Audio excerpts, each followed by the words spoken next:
Everyone, to the point video series में आज हम मौर्योत्तर काल देखेंगे।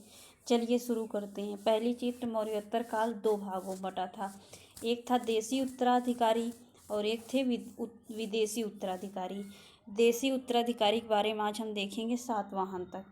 इसमें कौन कौन से थे? शुंग वंश। इसका संस्थापक कौन था? पुष्यमित्र शुंग। इसमें से बहुत ही नॉर्मल चीज़ पूछी जाती है, संस्थापक पूछ लिया जाएगा। अंतिम कौन था ये, और कुछ जो अभिलेख से मिला है उसके बारे में पूछ लिया जाता है।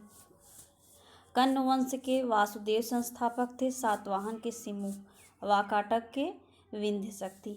और विदेशी उत्तराधिकारी के बारे में कल पढ़ेंगे। उसमें कौन कौन आएगा? हिंद यमन आएंगे और शक, पल्लव, कुषाण। इसके बारे में कल पढ़ेंगे।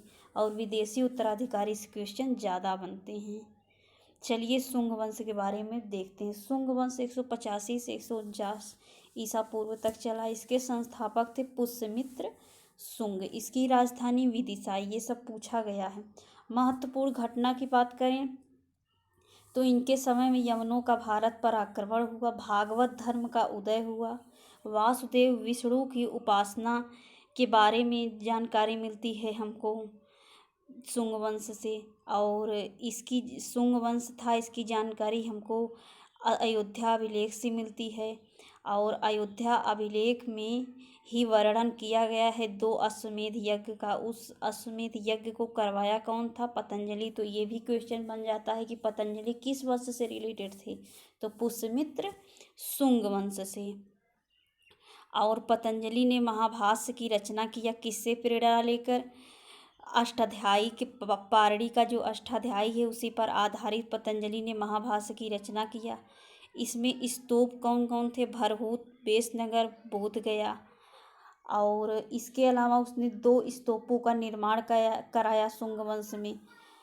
तथा अशोककालीन सांची के महास्तूप की काष्ठ वेदिका के स्थान पर पाषाण वेदिका निर्मित की। जो काष्ठ वेदिका थी उसको पाषाण वेदिका निर्मित की। किसने? शुंग वंश में। तो शुंग वंश के बारे में हमने क्या क्या पढ़ा? शुंग वंश के संस्थापक थे पुष्यमित्र शुंग। इसकी राजधानी विदिशा। इसी में भागवत धर्म का उदय हुआ। अयोध्या अभिलेख से हमको 2 अश्वमेध यज्ञ की बारे में पता चलता है। मनु स्मृति की रचना किसमें हुई? शुंग वंश में। तो ये सब सारे क्वेश्चन बने हैं। अगला हम देखेंगे वंश कण्व वंश। कण्व वंश 75 से 30 ईसा पूर्व तक चला। शुंग वंश का अंतिम शासक देवभूति। ये भी क्वेश्चन बना है कि शुंग वंश का अंतिम शासक कौन था? देवभूति। उसकी हत्या करके वासुदेव ने कण्व वंश की नींव डाली। इसका अंतिम शासक सुशर्मा था। यही क्वेश्चन इसमें बनता है कि इसका अंतिम शासक कौन था? सुशर्मा, जिसकी हत्या सिमुख ने करके सातवाहन वंश की स्थापना किया। तो अब एक क्वेश्चन ये भी बनता है कि सांची का स्तूप किस वंश से रिलेटेड है? तो मौर्य वंश से। अब सातवाहन वंश पढ़ेंगे। ओके, सातवाहन वंश पहली चीज तो ये ईसा पूर्व प्रथम शती में विंध्य पर्वत के दक्षिण में 2 शक्तियाँ प्रबल हुई। कौन कौन सी? इसके संस्थापक सिमुख थे, पहले ही बता दिए। इसमें 2 शक्तियाँ थी। पहली थी ऊपरी दक्कन के सातवाहन और कलिंग के चेदी। तो कलिंग की चेदी बहुत अल्पकालीन चले, और जबकि ऊपरी दक्कन के जो सातवाहन थे वो 3 सदी तक चले। और दक्षिण भारत का प्रथम साम्राज्य स्थापित करने का श्रेय भी किसको है? सातवाहन वंश के, ऊपरी दक्कन के सातवाहन वंश के। अब हम ऊपरी दक्कन के सातवाहन के बारे में पढ़ेंगे। सिमुख। सिमुख क्या थे? इसके प्रथम राजा थे, यही इसके संस्थापक थे। तो आन सातवाहन वंश के संस्थापक कौन थे? सिमुख। और मगध पर आक्रमण इनके समय में हुआ। दूसरे आए कृष्ण। कृष्ण नासिक शिलालेख में इनका नाम मिलता है। तो ये भी क्वेश्चन बना है कि नासिक अभिलेख में किसका मिलता है नाम? तो कृष्ण का। किस वंश से थे? तो आंध्र सातवाहन वंश से। सातकर्णी प्रमुख इनका उल्लेख पेरिप्लस ऑफ द इरिथियन 3 में मिलता है। सातकर्णी की उपाधि प्राप्त करने वाले ये पहले थे। और अब हम देखेंगे हाल। ये सब सिर्फ क्रम लगाने के लिए आता है, सिर्फ नाम देख लीजिए बस। ये 17वां राजा था। इसने क्या किया? इस शासक ने प्राकृत भाषा में गाथा सप्तशती नामक पुस्तक की रचना की। तो ये कई बार क्वेश्चन बना है कि गाथा सप्तशती की रचना किसने की। हाल किस वंश का था, सातवाहन वंश का। कि इसमें क्या है, प्रेम गाथाओं का वर्णन है। और इसके काल में गुणान ने वृहत कथा कोश नामक ग्रंथ की रचना की। इसी के समय में संस्कृत व्याकरण के लेखक सर्ववर्मन ने कांतत्र नामक पुस्तक लिखी। तो इसमें सबसे ज़्यादा यही पूछा गया है कि गाथा सप्तशती की रचना किसने की, हाल ने। गौतमी पुत्र सातकर्णी सबसे ज़्यादा इम्पोर्टेंट। यह सातवाहन वंश का महानतम 23वां शासक था। गौतमी पुत्र सातकर्णी ने अपने माता के साथ मिलकर शासन किया। वह प्रथम सातवाहन राजा जिसके नाम के आगे माता के नाम का उल्लेख मिलता है। तो ये भी क्वेश्चन बना है, तभी से ये परंपरा आ गई कि बन गई कि माता का नाम लिखा जाएगा गौतमी पुत्र सातकर्णी। तो गौतमी माँ का नाम है। इसका साम्राज्य उत्तर में मालवा व काठियावाड़ से लेकर दक्षिण में कृष्णा नदी तक तथा पूर्व में विदर्भ से लेकर पश्चिम में कोंकण तक फैला था।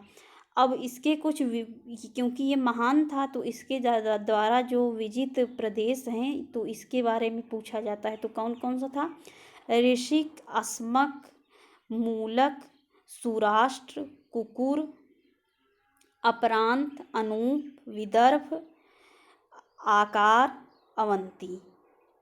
इसी के समय में इसकी माता बलश्री का नासिक अभिलेख प्राप्त होता है। नासिक अभिलेख में इसे क्या क्या कहा गया है, ब्राह्मण, अद्वितीय ब्राह्मण, वेदों का आश्रयदाता, पर्वतों का स्वामी, वर्ण व्यवस्था का रक्षक कहा गया है। इसने शक का शासक नहपान को हराकर मार डाला।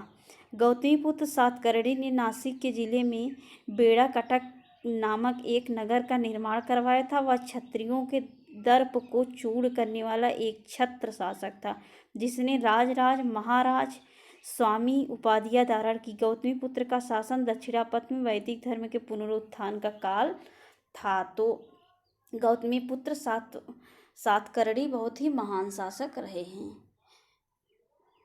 इनको वर्ण व्यवस्था का रक्षक भी कहा जाता है। तो ये जो उपाधि इनके बारे में बहुत पूछा गया है। अद्वितीय ब्राह्मण, वेदों का आश्रयदाता, पर्वतों का स्वामी, वर्ण व्यवस्था का रक्षक किसे कहा गया है। अब हम देखेंगे वरष्ठिपुत्र पुलुमावी। ये सातवाहनों के राजा थे। पुराणों में उनका नाम पुलोमा सातकर्णी तथा टालमी के विवरणों में सिरो पोलिमोस के रूप में मिलता है। मुद्राओं व अभिलेखों में भी इनका नाम मिलता है। इसी ने नवनगर की स्थापना की। कन्हेरी अभिलेख से ज्ञात होता है कि उसने शकों के साथ मैत्रीपूर्ण संबंध रखे थे। संबंध रखने के कारण शक महाक्षत्रप रुद्रदामन प्रथम की पुत्री से विवाह किया, परंतु इसके बावजूद दोनों वंशों का संबंध सौहार्दपूर्ण नहीं रह सका। पुलुमावी को रुद्रदामन के द्वारा 2 बार पराजित होना पड़ा। तथापि वरिष्ठ पुत्र पुलुमावी ने सातवाहनों की शक्ति और प्रतिष्ठा को बनाए रखा। उसने भी महाराज तथा दक्षिणापथेश्वर की उपाधि धारण किया। इसका उल्लेख अमरावती लेख में मिलता है। तो इसकी कौन सी उपाधि थी, दक्षिणापथेश्वर। कहाँ से मिलता है, अमरावती लेख से। उसने समुद्री व्यापार को भी बढ़ावा दिया तथा अमरावती की स्तूप का विस्तार किया। आंध्र प्रदेश पर विजय प्राप्त करने के बाद प्रथम आंध्र सम्राट बना। सिक्कों पर 2 पलवारों वाले जहाज का चित्र और नौशक्ति के पर्याप्त विकास का प्रमाण मिलता है। तो इसलिए ये इम्पॉर्टेंट है, वरिष्ठिपुत्र पुलुमावी। अब हम पढ़ेंगे कलिंग के चेदी, जो अभी बात किए थे उसके बारे में जो बनता है क्वेश्चन उसको देख लें। कलिंग के चेदी वंश का संस्थापक ही पहले चित्र पूछ लिया जाता है, महामेघ वाहन था। कलिंग का चेदी वंशीय शासक खारवेल प्राचीन भारतीय इतिहास के महानतम सम्राटों में से एक था। उड़ीसा प्रांत के भुवनेश्वर से 3 मील की दूरी पर स्थित उदयगिरी पहाड़ी की हाथी गुफा से उसका एक बिना तिथि का अभिलेख प्राप्त होता है। इसमें खारवेल के बचपन, शिक्षा, राज्याभिषेक तथा राजा होने के बाद से 13 वर्षों तक शासनकाल की घटनाओं का क्रमबद्ध विवरण मिलता है। तो ये सब क्वेश्चन बने हैं। यह अभिलेख खारवेल का इतिहास जानने के लिए एकमात्र स्रोत है। इस अभिलेख से पता चलता है कि खारवेल ने दक्षिण के 3 राज्यों चोर, चेर, पांड्यों को पराजित किया था। पांड्य शासक से उसने गधे से हल चलवाया था। इसका जैन धर्म के प्रति भारी झुकाव था। तो इसमें से क्वेश्चन बना है कि चेदी वंश का संस्थापक कौन था? महामेघ वाहन था। और कलिंग का जो चेदी वंशीय शासक है खारवेल, कौन था? खारवेल।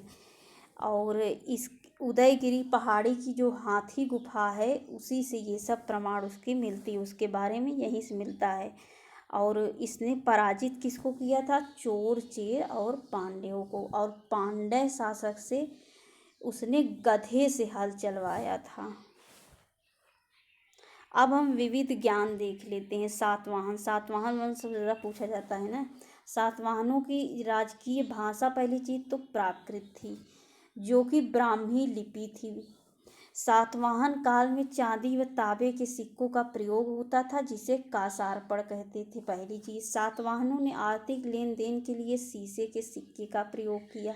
तो ये क्वेश्चन कई बार बना है कि शीशे के सिक्के सबसे पहले कौन लाया? तो सातवाहन ने लाया। सातवाहन शासकों ने ही सर्वप्रथम ब्राह्मणों को भूदान या जागीर देने की प्रथा शुरू की। तो ये भी बना है।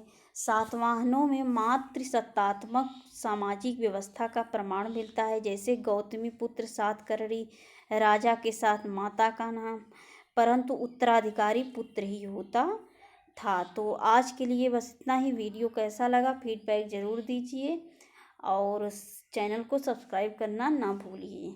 धन्यवाद।